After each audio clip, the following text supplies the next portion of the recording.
박성호는 서울 강남구 대치동에서 태어나 57년을 살아왔다. 한 건설회사에서 30년간 성실히 근무한 그에게 드디어 퇴직이라는 인생의 전환점이 찾아왔다. 퇴직금 3억 원과 아파트 전세 보증금 2억 원, 총 5억이라는 목돈을 손에 쥔 그는 마침내 꿈꿔왔던 전원 생활을 시작할 수 있게 되었다. 성호의 머릿속에는 이미 완벽한 그림이 그려져 있었다.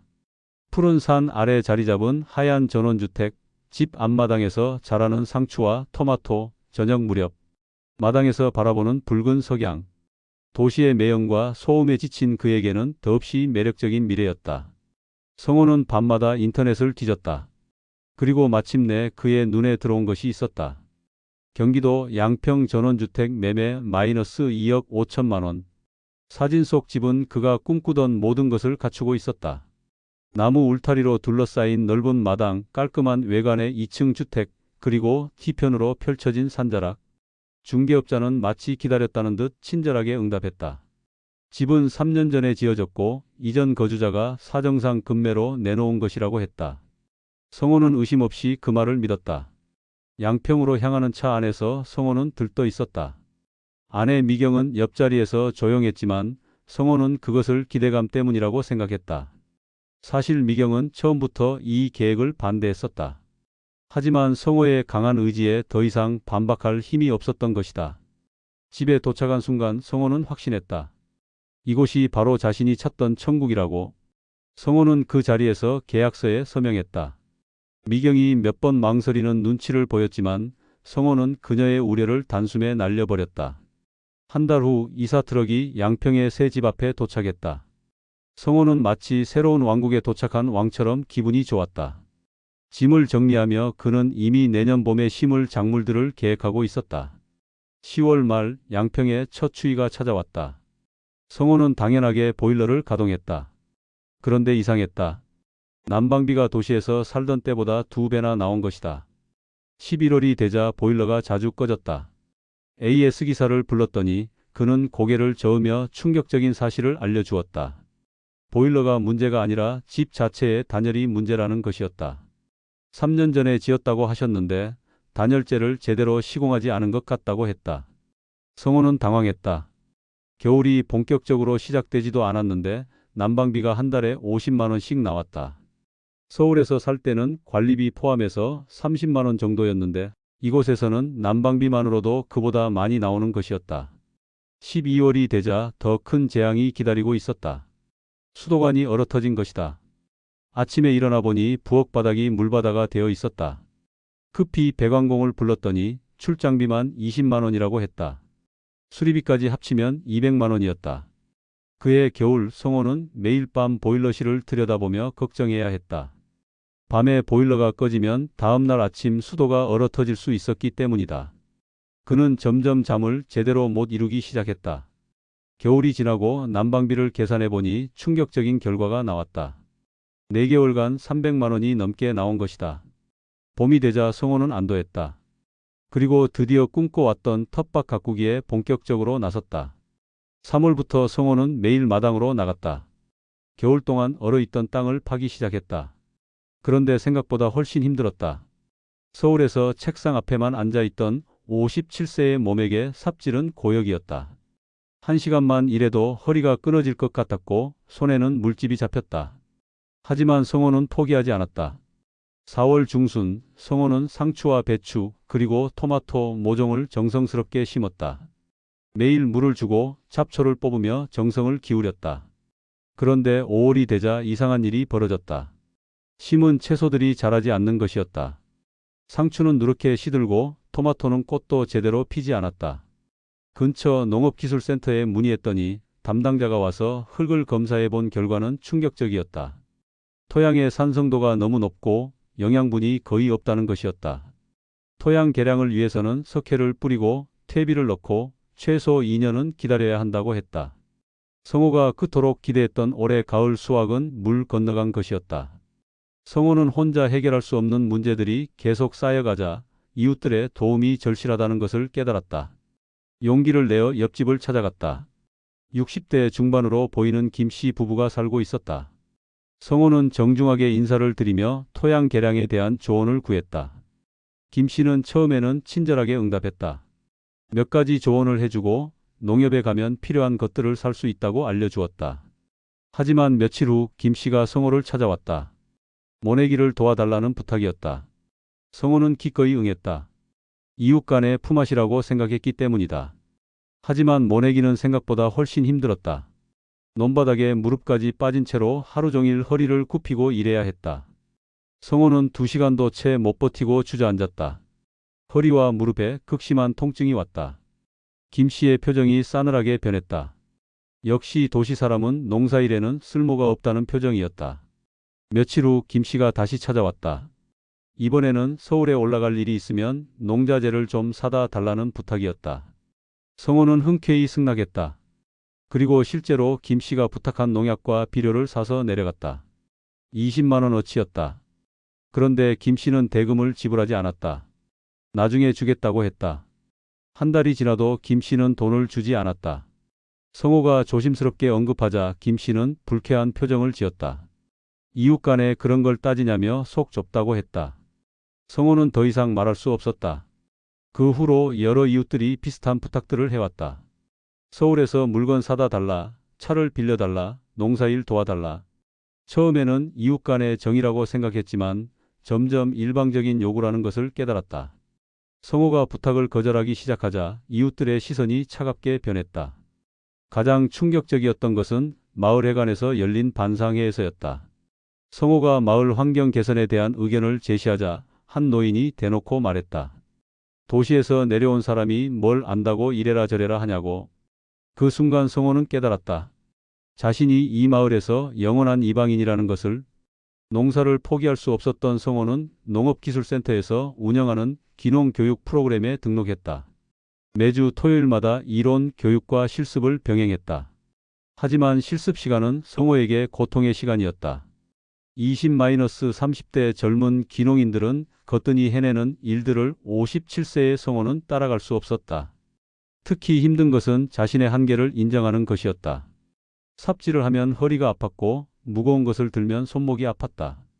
어느 날 교육 중에 호미질을 하다가 허리에 극심한 통증이 와서 그 자리에 쓰러졌다. 응급실에서 받은 진단은 허리 디스크 초기 증상이었다. 의사는 무리한 운동을 즉시 중단하라고 권고했다. 하지만 성호는 농사를 포기할 수 없었다. 진통제를 먹어가며 농사일을 계속했다. 그 결과 손목 터널 증후군, 무릎 관절염, 만성 요통이 차례로 찾아왔다. 더 큰 문제는 의료 접근성이었다. 시골에서는 병원까지 가는 것도 일이었다.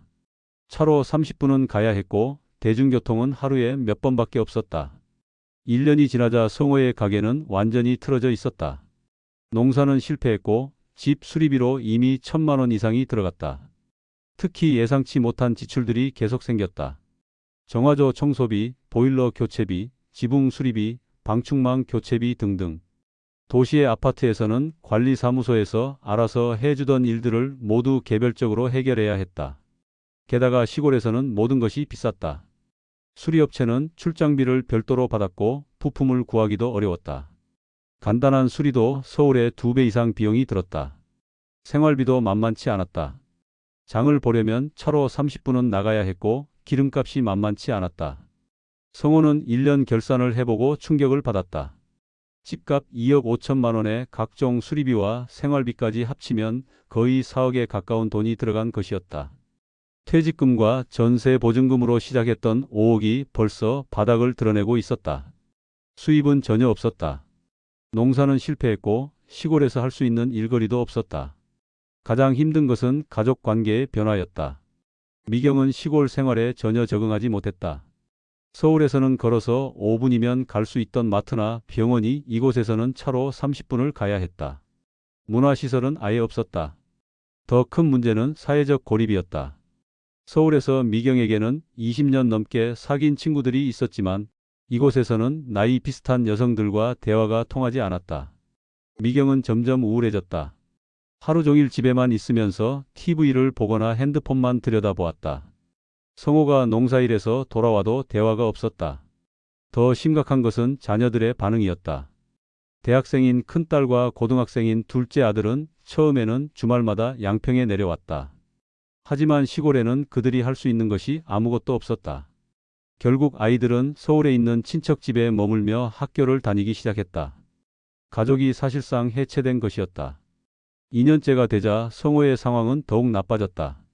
마을에는 공동작업이라는 전통이 있었는데 성호는 이런 관습을 전혀 몰랐다. 몇 번 빠진 적이 있었는데 마을 사람들은 이를 용납하지 않았다. 더 결정적인 것은 마을 회비 문제였다. 성호는 마을 회비를 내야 한다는 것을 몰라서 1년치 회비 50만 원을 연체했다. 마을 이장이 찾아와서 따지듯 말했을 때 성호는 당황해서 제대로 된 해명을 하지 못했다. 그 후로 마을 사람들은 성호를 아예 무시하기 시작했다. 길에서 마주쳐도 인사를 받아주지 않았고 마을 행사에도 초대하지 않았다. 성호는 완전히 투명 인간이 된 기분이었다. 3년째 성호의 몸에 심각한 적신호가 켜졌다. 계속된 육체 노동과 스트레스로 인해 혈압이 급격히 올랐다. 어느 날 아침 성호는 극심한 두통과 함께 의식을 잃고 쓰러졌다. 다행히 미경이 발견해서 119를 불렀지만 응급차가 도착하는 데까지 40분이 걸렸다. 병원에서의 진단 결과는 충격적이었다. 고혈압성 뇌출혈 전 단계라는 것이었다.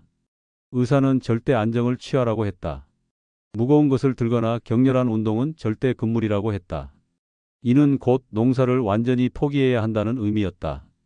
퇴원 후 성호는 차근차근 현재 상황을 점검해 보았다. 경제적으로는 거의 파탄 직전이었다. 3년 동안 5억의 자산이 거의 바닥났다. 집값을 제외하고는 현금이 몇 천만 원밖에 남지 않았다. 더 큰 문제는 집을 팔려고 해도 쉽지 않다는 것이었다.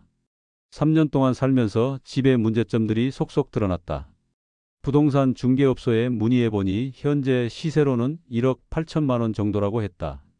3년 전에 2억 5천만 원에 샀던 집이 7천만 원이나 가격이 떨어진 것이었다. 상황이 이렇게 되자 가족들이 본격적으로 움직이기 시작했다. 미경은 더 이상 참을 수 없다고 선언했다. 아이들까지 피해를 보고 있다며 올해 안에 서울로 돌아가지 않으면 혼자서라도 올라가겠다고 최후 통첩을 했다. 아이들도 엄마 편을 들었다. 성고는 마침내 항복을 선언했다. 더 이상 버틸 수 없었다. 건강도, 경제적 상황도, 가족 관계도 모든 것이 한계에 달했다. 집을 매물로 내놓고 서울로 돌아갈 준비를 시작했다. 5개월 만에 집이 팔렸다. 최종 매매 가격은 1억 3천만 원이었다.